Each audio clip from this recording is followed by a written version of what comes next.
माँ, आज भी उसने मुझ पर हाथ उठाया। मैं थक गई हूँ, अब नहीं रह सकती। मेरी हर छोटी बड़ी गलती पर ये पूरे परिवार के सामने बेइज्जती करने लगते हैं। मैं भी इंसान हूँ, मेरी कोई हैसियत ही नहीं है। वो रो पड़ी बोलते बोलते।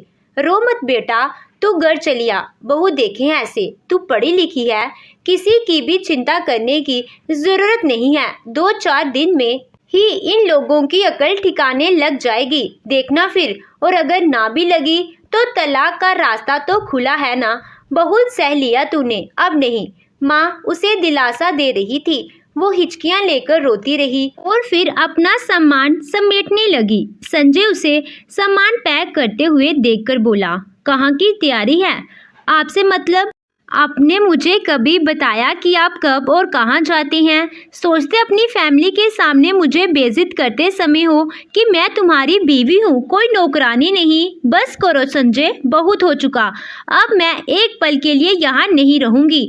वो हमारा परिवार है रागिनी, और तुम्हें तुम्हारी गलतियों के लिए डांट रहा था। तुमने बाबूजी से बहस ना की होती तो मुझे गुस्सा नहीं आता। तुम मुझे उकसा रही थी। वो बहुत देर तक उसे मनाने की कोशिश में लगा रहा, पर रागिनी तो जैसे कसम खाकर बैठी थी।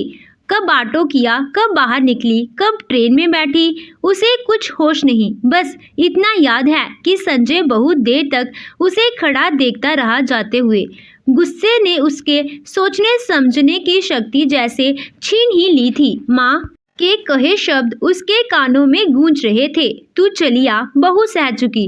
संजय से उसकी शादी हुए 2 साल हो चुके थे। संजय अपने माता पिता का एकमात्र बेटा था। एक ही बहन थी जिसकी शादी हो चुकी थी। रागिनी अपने घर में 3 भाइयों की इकलौती बहन थी और बेहद लाडली भी। शुरू शुरू में ससुराल में सबने उसे हाथों हाथ लिया, पर वो तो केवल संजय को ही अपना मानती। बाकी लोगों से उसे कोई मतलब ही नहीं था। संजय उसे जितना समझाता वो उतना ही उल्टा करती, और 2 की 4 लगातार अपनी माँ को फोन पर बताती। वो भी उसे मुंह तोड़ जवाब देने की सलाह देती, जिसका असर ये हुआ कि रागिनी अपने को कभी जोड़ ही नहीं पाई। उसे सब दुश्मन से लगते। धीरे धीरे सास ससुर ने तो जैसे चुप्पी साध ली। वो कोशिश करते कि रागिनी से कम बात करे। आज भी वो कहीं जा रही थी तो बाबूजी ने अकेले जाने से मना किया। बेटा, तुम उस इलाके से परिचित नहीं हो, एक बार संजय आ जाए फिर चली जाना। बस फिर क्या था, उसके मुंह में जो आया बोलती गई। आप मुझे जाने से मना कर रहे। आपको क्या लगता है कि मैं कुछ गलत काम करने जा रही हूँ? कोई दूध पीती बच्ची हूँ कि अब हर जगह मैं संजय का हाथ पकड़कर चलूंगी? आप मेरे व्यक्तिगत जीवन में मत घुसिए। संजय से भी उनसे 2 की 4 लगाई, पर वो उसकी रोज की हरकतों से वाकिफ था, तो उसने उसे बाबूजी से तमीज से पेश आने को बोला। ये बात उसे नागवार गुजरी। वो भड़क उठी। इस पर संजय का हाथ उठ गया। उसे लाख समझाने पर भी वो नहीं मानी और घर छोड़ दिया। माँ पापा का प्यार और भाई भाभीियों की मनोहार ने उसे बहुत जिद्दी बना दिया था। अब वो खुश थी कि अपने ससुराल से पीछा छुड़ाया। ट्रेन तेजी से दौड़ी जा रही थी और उसके और संजय के बीच की दूरियों को बढ़ा रही थी। 2-3 बार संजय की कॉल को उसने रिजेक्ट कर दिया, पर माँ उन्होंने उसे कॉल क्यों नहीं की, जबकि वो जानती हैं कि वो आ रही है। गुस्सा शांत होने पर उसे अब संजय की याद भी आने लगी थी, पर वो नहीं जाएगी वापस। देखते देखते वो अपने मायके की जमीन पर थी। यहाँ उसे लेने कोई नहीं आया था, जो उसके लिए बहुत आश्चर्य की बात थी। स्टेशन से घर तक आने के लिए उसने ऑटो लिया। बीच बड़ी हवेली के पास से गुजरते समय उसे बड़ी अम्मा की याद आ गई। आज शायद कुछ है, हवेली में बड़ी रौनक दिख रही है। घर जाकर माँ से पूछेगी। घर के दरवाजे बंद थे। रागिनी का दिल तेजी से धड़क गया। किसी अनहोनी की आशंका से गिरी हुई वो घर के अंदर दाखिल हुई। पहले जब भी आती थी तो तीनों में से कोई ना कोई बाई उसे लेने जरूर स्टेशन जाता था। आज क्या बात है, घर के दरवाजे बंद थे। रागिनी का दिल तेजी से धड़क गया। अंदर का माहौल भी खिंचा खिंचा सा था। दोनों छोटी भाभियों ने उसे देखकर फीकी सी मुस्कान फेंकी और अपने कमरे की तरफ चल दी। बड़ी भाभी ने उसके हाथ से बैग लिया और बैठने को बोला। भाभी, बात क्या है? क्या हुआ है सबको? पहले तो घर के आंगन से आप तीनों की हंसी की आवाज गूंजा करती थी और आज दोनों भाभी मुझे देखकर भी मिलने नहीं आई। यहाँ तक कि मुझे लेने भी कोई नहीं आया। कुछ नहीं रागिनी, तू अभी थक कर आई है। जा, माँ पापा तेरा इंतजार कर रहे हैं। बाद में बातें होती रहेंगी। बड़ी भाभी उससे उम्र में बहुत बड़ी थी। वो उन्हें माँ की तरह ही प्यार करती थी और उनके स्वभाव से परिचित थी कि कोई भी ऐसी बात जो कड़वी हो भाभी उसे नहीं बताएगी। थोड़ी देर में ही वो समझ गई कि रिश्तों में दरार आ चुकी है। इस बात का सबूत आंगन में 2 किचन बता रहे थे।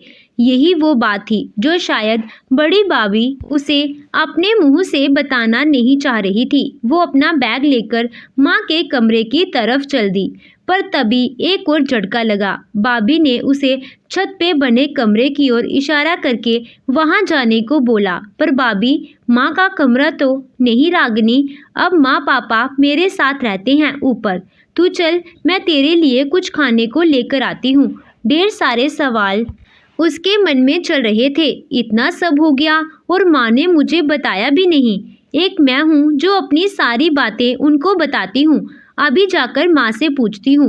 ऊपर पहुंचकर वो माँ के गले लग गई। इतना सब कहना था, पूछना था, पर कुछ बोलती इससे पहले ही माँ ने उसे चुप रहने का इशारा किया। तेरे पापा की तबीयत बहुत खराब है, अभी सोए हैं। हम बाद में बात करेंगे। अब तो तुम्हें यहीं रहना है ना, तो आराम से सारी बातें करेंगे। मन की बात मन में ही रह गई। उसके लिए भाभी ने उसकी भतीजी के कमरे में बिस्तर लगा दिया। दिन भर की थकान और तनाव के कारण उसे कब नींद ने घेरा पता ही नहीं चला। दूसरे दिन नीचे से आई तेज आवाजों से उसकी नींद तोड़ी। मंझले भैया जोर जोर से चिल्लाकर छोटे को अपनी तरफ से गाड़ी हटाने को बोल रहे थे। छोटे भैया कुछ बोलते इससे पहले ही छोटी भाभी ने उन्हें खरी खोटी सुनाना शुरू कर दिया। वो अवाक सी खड़ी हुई देखती रह गई।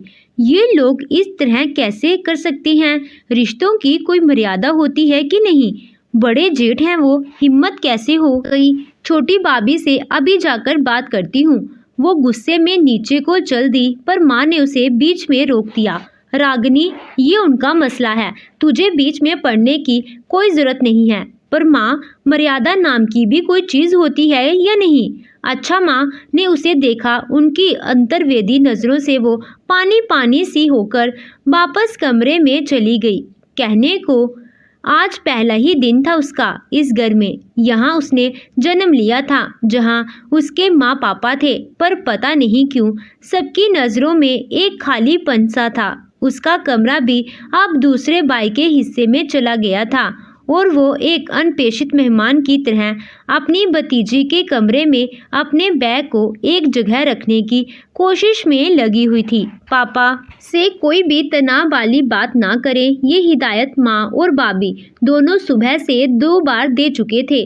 कहा तो उसने सोचा था कि मैं पहुंचूंगी तो तीनों भाई उसे सिर आंखों पर ले लेंगे, और कहाँ ये सब देखने को मिल रहा है।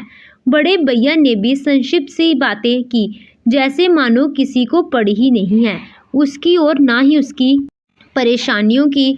उसका सारा सोचा हुआ पानी में मिल गया।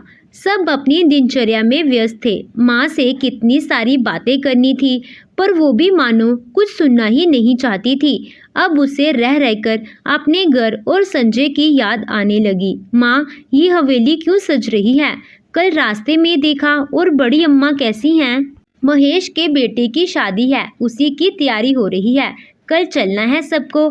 मैं तो शायद नहीं जा पाऊंगी, तेरे पापा की हालत ठीक नहीं है, पर तुम और बहू चले जाना। बड़ी अम्मा भी अब अपने दिन गिन रही है, कल जाऊंगी तो मिल लेना। पता नहीं कितने दिन की मेहमान है अब।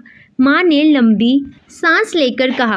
रागिनी बचपन से हॉस्टल में पढ़ी थी, पर जब गर्मियों की छुट्टियों में घर आती तो बड़ी हवेली जरूर जाती। बड़ी ठाकुर चाचा और उसके पिता बचपन के दोस्त थे।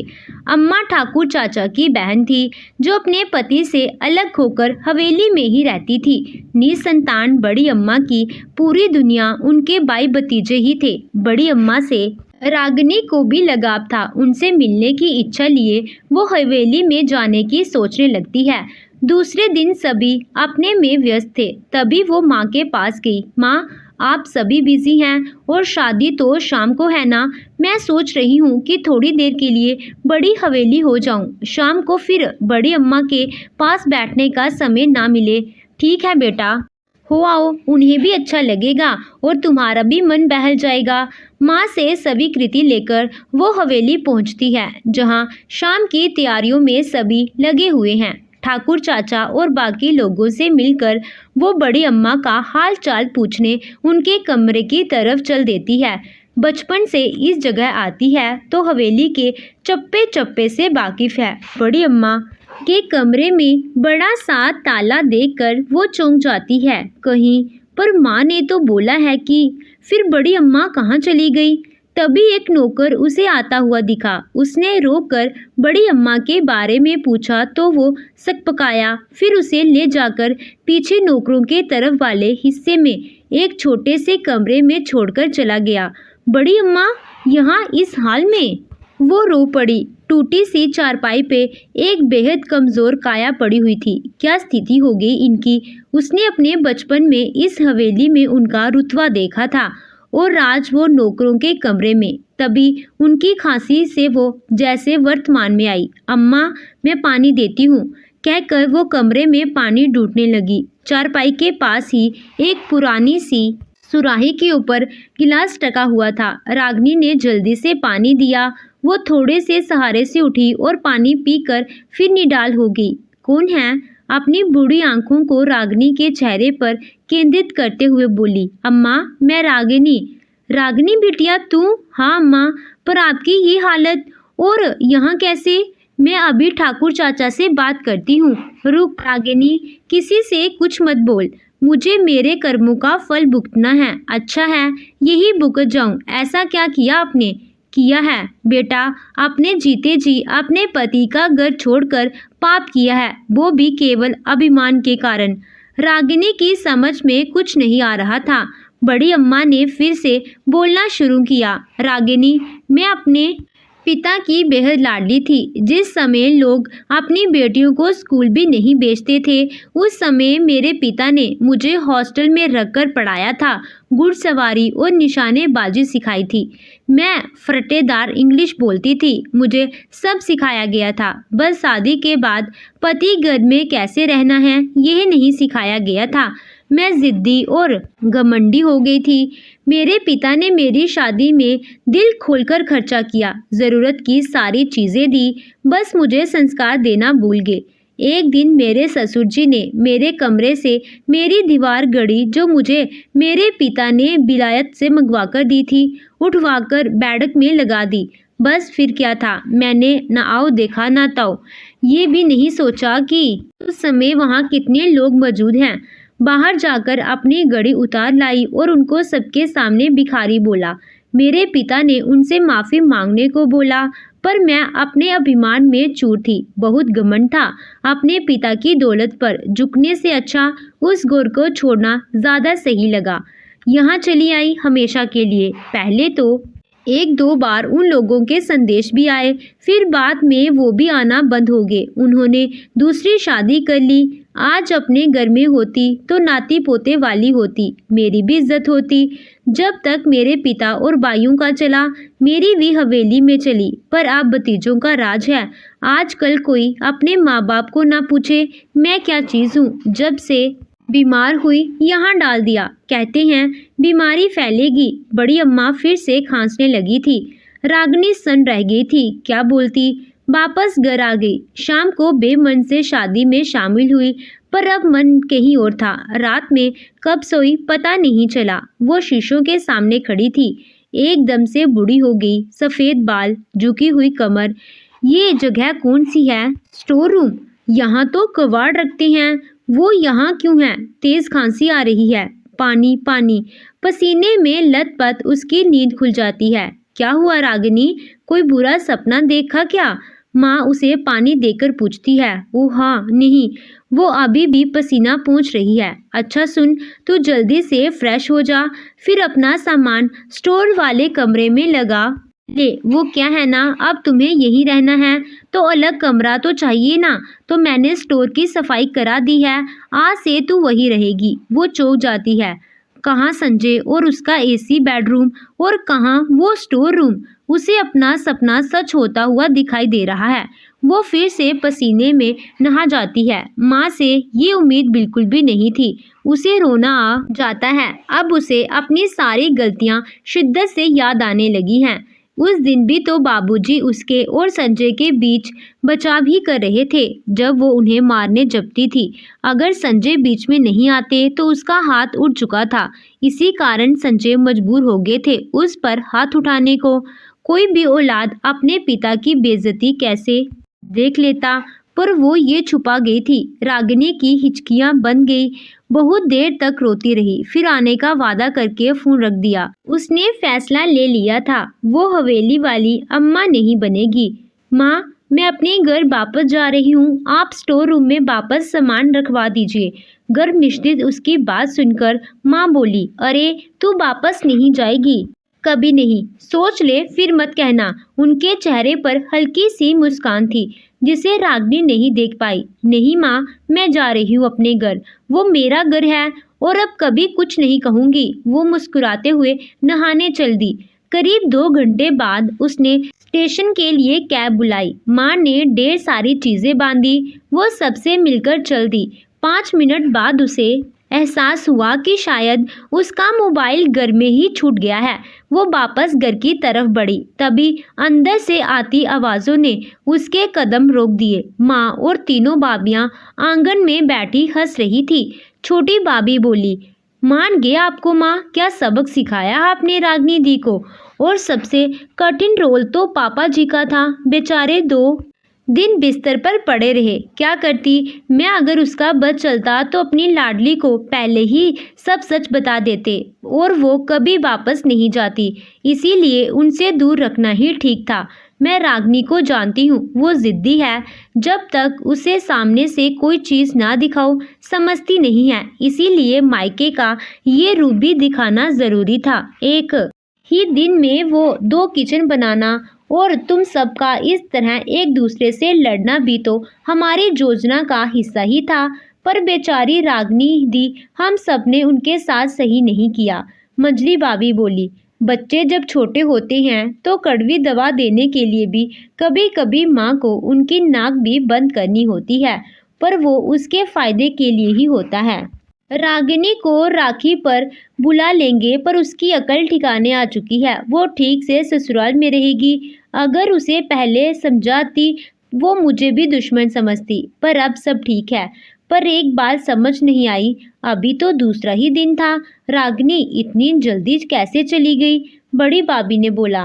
रागिनी की आंखें छलक गई। उसे अपनी गलती का एहसास पहले ही हो चुका था, पर उसके मायके में सब ठीक है, इस बात से उसे बहुत राहत मिली। तभी उसके पर्स के अंदर से मोबाइल बज उठा। यार रागिनी, कितने बजे की ट्रेन है भला? देना, मैं लेने पहुंच जाऊंगा। जी अभी बताती हूँ, कहकर वो वापस कैब की तरफ अपने ससुराल के लिए चल पड़ी। तो दोस्तों, आपको ये कहानी कैसी लगी कमेंट कर ज़रूर बताइएगा। कहानी अच्छी लगी हो तो वीडियो को लाइक कीजिएगा, चैनल पे नए हो तो चैनल को सब्सक्राइब कीजिएगा। Thank you.